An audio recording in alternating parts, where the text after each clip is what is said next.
ubundi amategeko y'abaganga n'abadogiteri bose aravuga ngo umugabo n'umusore byibuza mu cyumweru abagomba gusohora inshuro 600. Sister, urukundo naruguhera ubuntu kandi uramutse ukundanye n'umuntu nkanjye nijyo higo wabugize mu buzima bwawe. Nta mukozi wo mu rugo dukeneye, imbwa ziwacu zifite umuntu zigaburira n'ikimenyimenyi.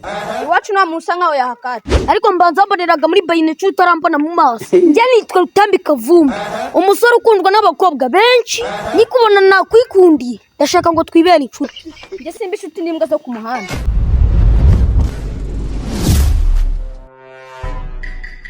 Ariko kavuka ucyo usigaye wishyira hejuru gakabisa.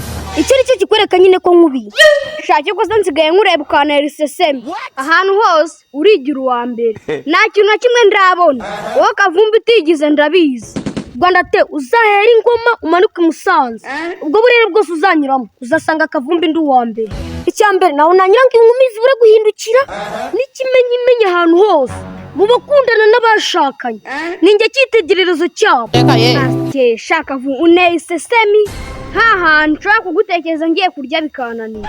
Rwanda te ndakwisabye uramenye utazandwarira indege nge nawe ntago turi kuri revime. Ubugero utambe ndi kuyindi rev. Iyo makangu yacegende yitegereza byo nyine nareba uko niciriritse. Nareba uburyo ngiye Kavumbi ndi imari nkahita nkubonamo zero. Icyambere nta kintu ufite nitwavugana muri make giye Rutambi revo yanjye iri high cyane. Wowe urangiye Rwanda teri narumiwe nkaho urumva revo yawe ari bwoko ki? Ngerezo yanjye ngi high cyane. Shaka vusinkubeshye kubijyanye n'agaciro ko n'amashashi ubwaye kurusha agaciro. Urabuzwa n'iki kunsuzugura se? Ubundi kuvugana amagambo abiri ni $10 kuko isaha tukaganira. Kubona yinyishira byasaba ko uri umudespot. Buri ikintu kikwereka ko ugiye utambira umuntu w'agaciro ni iki kimwe. Sinjya mvugana n'abasivile, umukobwa udafite ubwiza nitwavugana. Nubwo ari nge musore wa mbere mu Rwanda ukunzwe. Nyashiresi zero ya masura mbanasi wapi? Buriya ni mpamvu mpinga nuko utaza agaciro kanje. Ucyumva izina Rutambi Kavumbi udihita wumva umusore hawe umugisha n'abakurambere. Shaka vungiye sinemera kuri muzima pe. Hatangura umwami w'abagore ngahandi ngurura rumodo w'abakundana wita kuri tagagizwa nguru umuntu w'agaciro cyane. Nge ndi umuntu w'agaciro gose gaciye ku mutwe Masai Nyagiso. Nge Kavumbi wa mbere kundwa muri iki gihugu. Abakobwa bose bayantaye kakagenda kakigira akantu kari hejuru. Shaka vu ntacyo nkwijeje gumanira agaciro kawe. Rwanda te uzikusuzugura ababyeyi bose ninjye bifuza ko nazababera umukwe none ngo nagaciro mfite. Shake ko zinyana ni yamweru ko Kavu satura papa wawe nawe burya kunda abakobwa wagira ngo nagashaje. Ikikubwira famille y'aba gentlemen ubundi viye ku gihe cye yari ameze nk'umwami. Yari afite inkweto y'uruhu yari yarakuye mu Buganda. Yanyuraga ku isantere abagore bakamukurikira. Kavumbi nawe rero wo muri iyi viziyo neza ni satura yongera vuba. Iryo ni gishema ry'umuryango wanjye. Of course umuryango udakina mukomerezaho hari igihe ibyo muhiga mwazasarura. Ariko papa yewe ndabye famille yacu jye nikangamo. Famille yacu ikundwa n'abakobwa hahandi badufata nk'abami babo. Erega mwana wa ngewe so nagacishije buriya niwumva kuvukira heza urumva ko ari ikintu cyiza cyane. Ngiye papa wawe natunze izina rya viziyo ku buryo nagiye gusezerana na nyoko hahandi navuze ngo nitwa Satura Fredouard. Abagore bose barayagara. Nubona muri iki gihe abakobwa babonye Krisizi haba hahiye. Mu gihe cyacu rero babonaga Satura nabubatse bagasohoka mu mazu. Mwese vie ndabura viziyo yanyu ni yacu biratandukanye. Ndagira ngo umbwire strategy mwakoreshaga kugira ngo mushyitwaremo neza mwebwe ni iyi. Viziyo yacu ni yanyu biratandukanye. Mwe muri muri promotion abakobwa bafite nyashi hari n'ibimabuja wapfubura bikakwihera amafaranga. Viziyo yanyu rero nirya nawe gusa ariko ukirinda sida. Nyumvira vienda gaswe sida si yakaranginda. Inda bwoko ki? White kandi waba uri kwagura umuryango. Sigaho vie aho gutera inda narwara sida. Wibuke kugihe cyanyu hakoraga abakorodo face ariko kuri iki gihe pistol bazitwara ku matako. Shaho ujye ukora mwana wanjye. Sinumvisha abo bavuga ngo life ni guci. Iba guci nyine ari bitateje. Kurya ndarya ariko mfite ubundi buryo. Nabwo burakubiye se mwana wa? Ubu nurabimenye. Bose barabizi nge ndi umwami w'abakobwa. Umva ndashaka ko uzatera ikirenge mu cyanjye uzabyara abana batari munsi ya 17 kandi ntuzarenga imyaka y'urubyiruko utararwara sida. papa gusa rukuru rwanjye rufite amazi mu mutwe wawo. ejo ndi nagiye pasi kirayanga nihuza n'ababebi twiga ku kigo kimwe kibura ibyo kibabwira njye niyo ndi kurureba wagira ngo ni rwa kiberesha neza neza. Wiki njye hari ikintu njya ninda nibaza ko runduta buriya yaza kuba ari muto twari bugire ngo yavutse inanga zaracitse amazi. papa wamubyaye zikiri umwimerere sinzi impamvu twira adafite umwimerere wacu. koko mugani twiri ntashabutse niyo ndi kumubona mbona adahuye n'abana banjye bose. papa ikintu maze kubona cyo twira mubyaye tarararuka n'ubujiji no kutamenya gukora nuko wamubyaye nawe ukiri umuseviri. ndashaka guhera uyu munsi umunyigishirize sinkeneye kumubonamo ubugoryi bumeze kuriya. Kavu wowe ntugire ikibazo byose ndaza kubyitaho. sawa naribi twiri bite byawe? Ni byiza papa.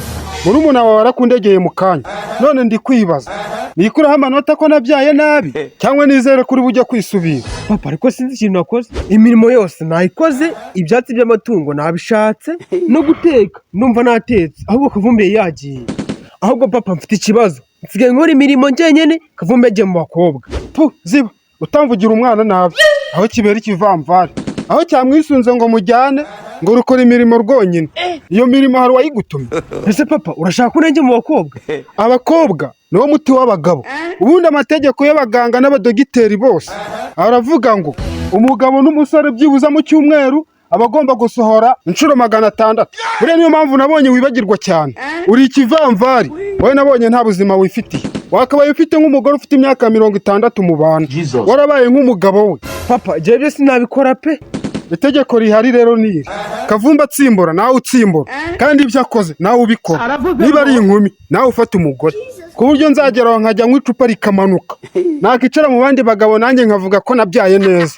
nkawe ku myaka ufite wagakwiye kuba ufite abakobwa 10 wateye inda kandi mu myaka y'urubyiruko ntumeye kuyirenga utaragera agakoko mu mubiri wawe.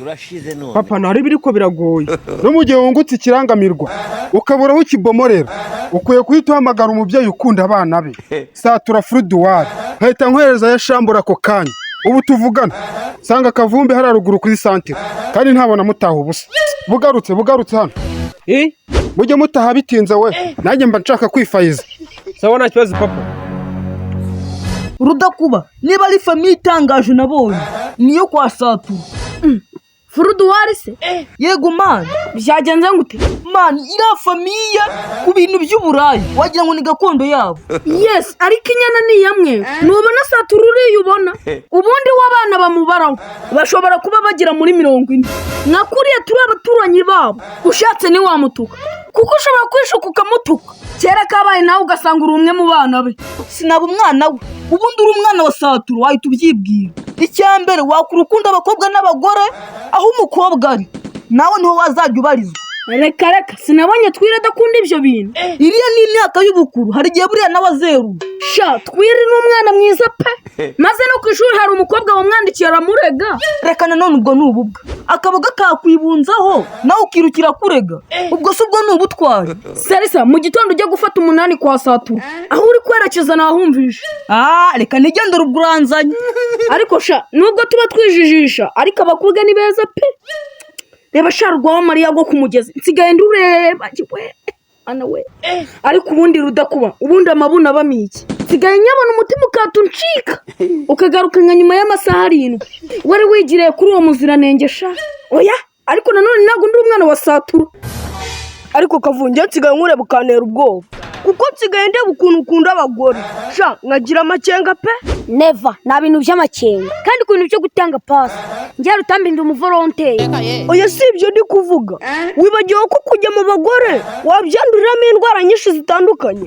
imvira akazungu umwana w'umuzungu ndagaswe hajya papa wawe nicyo kera apu ubwo impamvu nayitahuye mwege mwaravukiye mu babyeyi b'abasivili mu muryango wacu twe turi abami b'abagore twe icyambere dufite amaraso yo gukundwa.